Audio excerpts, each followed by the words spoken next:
গাইবান্ধার সাঘাটা উপজেলার ভরতখালী ইউনিয়নের চিথুলিয়া ১ নম্বর বাঁধ সংলগ্ন এলাকায় একটি জমি দখল এবং রাস্তা বন্ধ করার ঘটনা স্থানীয়দের মধ্যে ব্যাপক উত্তেজনা তৈরি করেছে। এ ঘটনায় রুহুল আমিন নামক এক ব্যক্তির পরিবার চরম ভোগান্তিতে পড়েছে। তার অভিযোগ, কিছু প্রভাবশালী ব্যক্তি জোরপূর্বক তার বাড়ির সামনের খাস জায়গা দখল করে তার স্বাভাবিক চলাচলে বাধা সৃষ্টি করছে। রুহুল আমিন প্রায় ৫ বছর আগে ওই এলাকায় ১২ শতক জমি কিনে বসতবাড়ি নির্মাণের প্রস্তুতি নেন, কিন্তু তার বাড়ির সামনের পানি উন্নয়ন বোর্ডের প্রায় ৩ শতক খাস জায়গা জোরপূর্বক দখল করে নিয়েছে ইয়াকুব মিয়া এবং আব্দুল করিম। এই দুই ব্যক্তি শুধু জায়গাটি দখলই করেনি, বরং রুহুল আমিনের চলাচলে নানা বাধা বিপত্তি সৃষ্টি করছে। রুহুল আমিন অভিযোগ করে বলেছেন যে এই সমস্যার কারণে তিনি তার নিজস্ব জমিতে স্বাভাবিকভাবে যাতায়াত করতে পারছেন না। এমনকি গবাদি পশুর খাদ্য সংরক্ষণের জন্য যে খড়ের পালাটি ছিল সেটিও ব্যবহার করতে পারছেন না। তিনি এই সমস্যার সমাধানের জন্য স্থানীয় ইউপি সদস্যের কাছে গিয়েছিলেন এবং তাদের মধ্যে মৌখিক মীমাংসার চেষ্টা করা হয়েছিল, কিন্তু কোনো ফল পাওয়া যায়নি। এ বিষয়ে অভিযোগ আরও বাড়িয়েছেন রুহুল আমিন। গত ১ সেপ্টেম্বর ইয়াকুব মিয়া এবং তার সঙ্গীরা দেশীয় অস্ত্র নিয়ে এসে পুরো জায়গাটি টিন দিয়ে ঘিরে ফেলে। এর ফলে রুহুল আমিনের পরিবার এবং তার গবাদি পশুদের খাদ্য সংরক্ষণে চরম ভোগান্তি তৈরি হয়। তাদের চলাচলের পথ সম্পূর্ণরূপে বন্ধ হয়ে গেছে।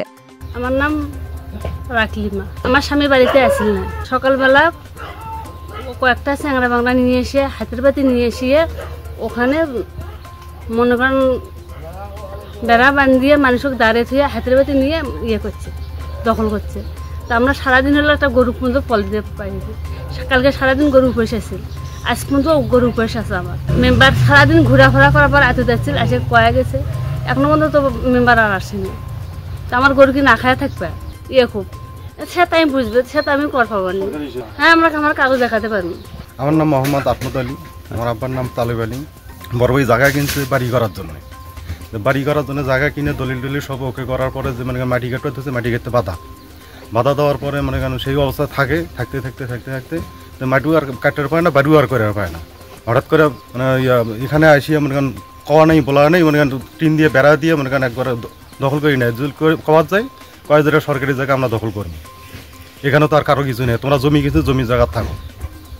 তখন আমরা তো রাস্তা দেখে জায়গা কিনছি, যে বাড়ি করে মনে করেন রাস্তাটা মনে করেন ব্যবহার করি, সেটা আর করবার দেয় না। কওয়ার গেলে মনে করেন ঝগড়াঝাটি হয়, সেই জন্য আমরা কিছু কাউকে কইও নি। তারপর বেড়া দিবার আসছে, বেড়া তো কিছু কইনি। তারপর মেম্বার চেয়ারম্যানের কাছে গেছি, তোমরা সালিশ করো। মেম্বার কয়েকবার বাড়ি খুঁজ করে গেছি, পাওয়া যায়নি। তারপর ফোন দিলাম, কয়েক যে বাইরে খেলি। তারপর চেয়ারম্যানে করলো যে মেম্বার সহ আসো, আসিয়া তারপর কী করা যায় করি। আচ্ছা, তারপরে আসিয়া মেম্বার পরিদর্শন করে গেল, যে এখন কী করলো সেটা এখন তারাই জানে। আমি মনে করেন এই পর্যন্ত জানি। যে দখল করছে তার মনে করেন তার নাম হলো ইয়াকুব একজন, আর একটা হলো করিম। তারা কি হিসেবে সরকারি হিসেবে দখল করছে, যে তোমরা জমি কিনছো হলে পিছনে তোমরা রাস্তা সরকারি জায়গা তোমরা করবে, আমরা দখল করবো। আমরা সাইডে আছি, অপর পৃষ্ঠে আমরা দখল করছি, এই পৃষ্ঠটাও দখল করবো। বিগত সময় মানে অন্যান্যরা জায়গা কিনছে, তারা মনে করেন খাস জমি মানে রাস্তা শুধু দখল করছে। এখন এই দিকেও মনে করেন তারাই অনেক জায়গায় বিচার করে দিচ্ছে যে যারা জায়গা কিনবে তারা রাস্তা দখল করবে। আর আজ তারাই উল্টে মনে করেন তারা নিজেরাই করতেছে যে আমরা রাস্তা দখল করবো, তোমরা জমি দখল করি খাও। ৩ শতকের মতো জায়গা মনে করেন রাস্তা নিয়ে দখল করি আছে। দিনাজপুর টিভি, মানুষের জীবনের কথা বলে।